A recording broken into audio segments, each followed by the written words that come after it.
Welcome to Hope is Here. My name is Greg Horn. I want to talk to you today about moving forward.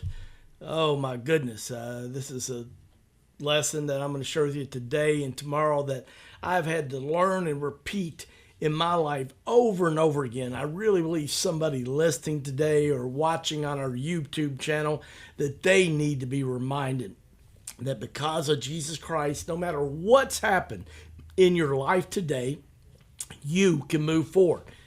And I'm embarrassed to tell you, but I've let the enemy keep me from moving forward so many times in my life because of past failures that I've had, whether it's because of unwise, selfish, bad decisions that I've made, or because of selfish, unwise, bad decisions that others have made, and I have just stayed in the past. And I have such a burden on my heart to help people move forward because, the enemy loves to keep us in the past.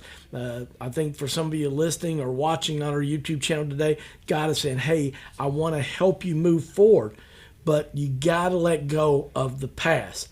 And Philippians chapter 3, verse 13, one of my life verses that Paul talks about, I do this one thing, forgetting what is behind and moving forward, focusing on the future. And I'm kind of paraphrasing that because that's what he's saying to us. Okay? He's like, hey, you need to move forward. And that's what Jesus helps us do. That's why he took the cross, so he can help us move forward. And yet so many times we don't move forward because we want to try to figure out things. We want to understand. We want to say, why, God, did you allow this to happen? And here's what I know. One of the things, as I talked about earlier, that keeps us from moving forward is because of the unwise, selfish decisions we've made or unwise, selfish decisions others have made that have impacted our lives. But you know what I found out? A lot of times it's really maybe a combination of both.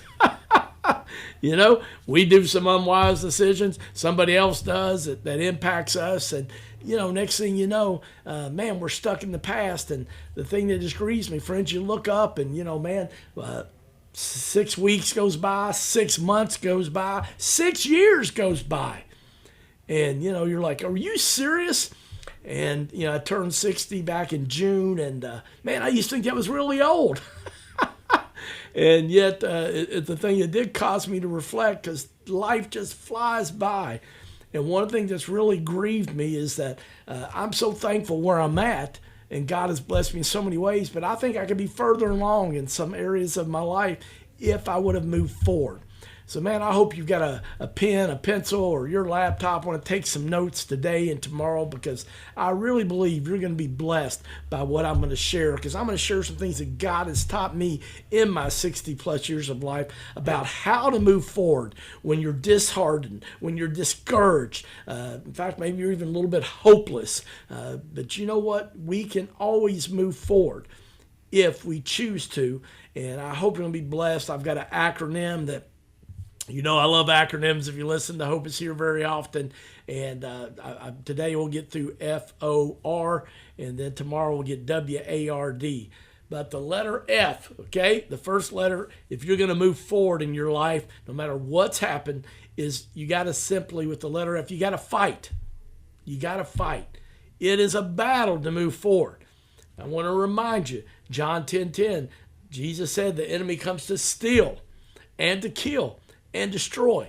But I'm so thankful in the next verse, he says, but I have come so that you may have life and have it to the full. And friends, that doesn't sound like real, as followers of Jesus, we want to be kind and things and peaceful and all, but, there is an enemy. Jesus warned us, it does come to steal and kill and destroy your hopes and dreams. And so, friends, you do have to fight. You got to be intentional. You got to focus. You could say fight or focus might be a second word with the letter F to move forward. I want to remind you, though, because sometimes you're weary, and when I can't move forward, it's because, if I'm honest, it's because I'm trying to do it in my own strength. And for somebody listening or watching on the YouTube channel today, you're sitting there thinking, man, that's me. I'm weak, I'm tired, and Greg, I'm exhausted mentally, emotionally, and physically. And yet God's saying, hey, you might just throw up a casual prayer, but he's really waiting for you to put both knees down and surrender this situation to him. I'm so thankful that Philippians chapter 4:13 says, I can do all things through Christ who gives me strength. Doesn't say I can do some things. Doesn't say I can do most things. It says I can do all things. And friends, I've had to lean into that verse many times because in my own strength, I can't do it. And yet God's like, hey, I'm glad you finally put that other knee down. Because one of the challenges when I can't move forward over a situation that's been really painful in my life is because I'm still trying to do a lot of it on my own. I've put one knee down. I'm kind of saying, God, I need your help here, but I'm still trying to do a lot of it on my own. And sometimes God's just saying, hey, you know what? I need a full-blown surrender of this situation to me because I'm going to do some things that only I can do. And that's why I'm so passionate. You can tell about this because when I've gotten to that point, and if you'll get to that point where you put the other knee down, put both knees down, and you're in that surrender position and hold your hands, your arms up to God and just say, Lord, I can't do this anymore. This is yours. That is where your strength starts. That's where freedom begins. And I'm just so thankful to know that God will fight for us. Deuteronomy chapter 20, verse 4 says, for the Lord your God is the one who goes to fight for you against your enemies to give you victory today. I want to remind you, friends, if you're a follower of Jesus, you've got the Trinity, your team, the Trinity, God the Father, Jesus the Son, and the Holy Spirit. So when you're, whatever situation you're dealing with, you've got 4 people going to battle with you and whatever it is that's just keeping you stuck and discouraged. Micah chapter 1, verses 3 and 4 says, look, the Lord is coming from his dwelling place. He comes down and treads on the heights of the earth.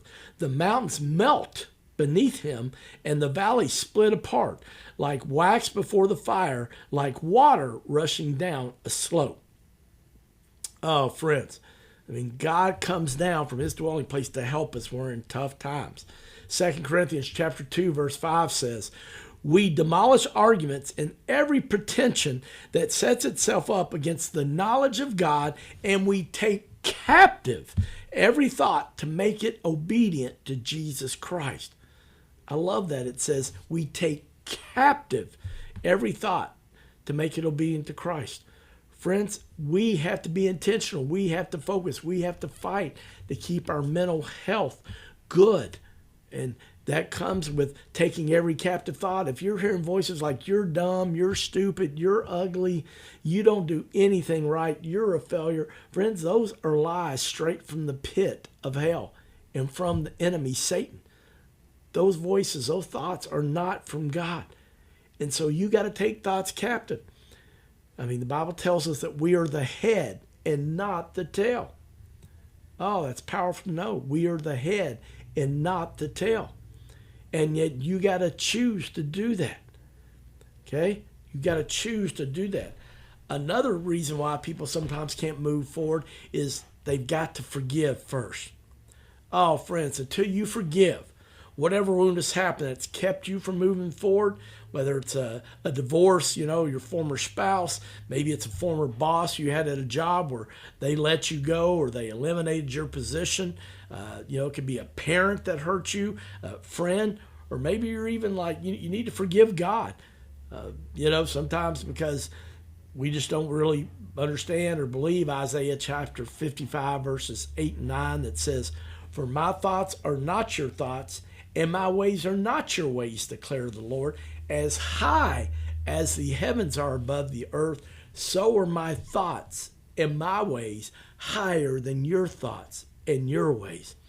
And so sometimes we get mad at God because we're like, I don't understand this, and I know I'm supposed to trust you, but just to be honest with you, I'm a little angry at you. And friends, it's okay to be honest with God and have a real relationship with him. But friends, you can't stay there, okay? It's kind of like Job. Job, you've been a follower of Jesus very long. Hopefully you know that story. If not, you need to read it. It looks like Job in the Bible, but it's a long book. A guy that had it all, was unbelievably rich, had lots of animals and land, just was living his best life, several children. And then all of a sudden, Satan came and just took it all away because he told God, who is one of your children that, really loves you. And God said, my son Job, he loves me, knows that everything I've got, he has come from me. So then the Satan went and took it all away. And on top of losing all of his riches, his wealth, his land, his livestock, all the just amazing material things he had, all his children also died suddenly. And then on top of that, Job's health was affected when he started getting boils, sores all over his body. I mean, you're talking about being miserable. It's bad enough losing all of his material goods and then his precious kids. But then his health, he's got boils all over his body, his feet even. I mean, he couldn't even walk. Guy's miserable. And even his wife just said, why don't you curse God and die? And you know what, friends? Job just said, no, the Lord gives and the Lord takes away. But blessed be the name of the Lord. But there came a time, though, when Job did kind of question God, like, man, what's up with this? Why did you allow all this to happen? And God just sat there and said, hey, I'm the very one that gave you breath this morning. I'm the one that put the stars in place. Do you know who you're talking to? And so we have to be careful. Like I said, I'm all for being honest with God, and I have been, okay? Lightning won't strike you down. But there also comes a point where you just say, God, I want to be forgiven for the things I've done that I know that don't please you, and I don't want to be angry at you anymore, even though life's not turned out the way I want to be. I just want to truly trust Romans chapter 8, verse 28, that says, all things work together for those who love the Lord and are called according to his purpose. And friends, I can sit there and tell you, almost 25 years later, since that flood, bankruptcy, and divorce, where I lost everything and had to start all over again. And it was a slow rebuilding of my life and rebuilding the foundation of my life. I can truly tell you that Romans 8:28 is true. Doesn't say some things, doesn't say most things. It says all things. And I'm so thankful for that, friends. And so you got to forgive to move forward.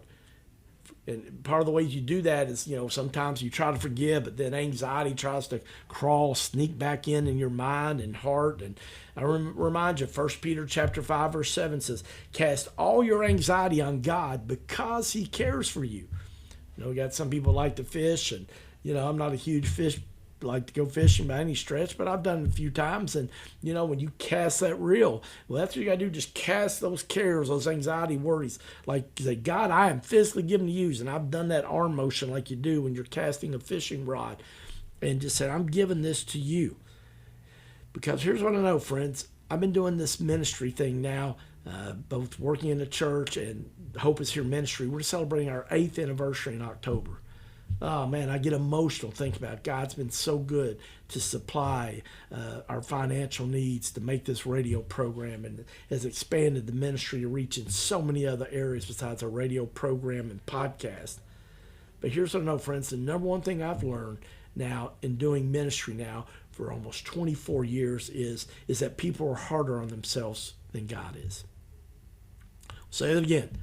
Number one thing I've learned in ministry now after almost 24 years of serving as one of God's mouthpieces, just trying to be his hands and feet, being ordained to be a pastor, is people are harder on themselves than God is.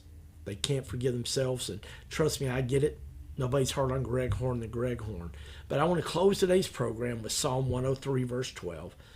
It says, as far as the east is from the west, I will remember it no more. In other words, God says, after you ask for forgiveness, it's gone. I've let it go, but you need to let it go. So I hope that you'll do that. You'll cast all your anxiety upon God today and forgive yourself and try to move forward. We're out of time, but I hope you'll join us again tomorrow as we continue talking about how to move forward on Hope is Here.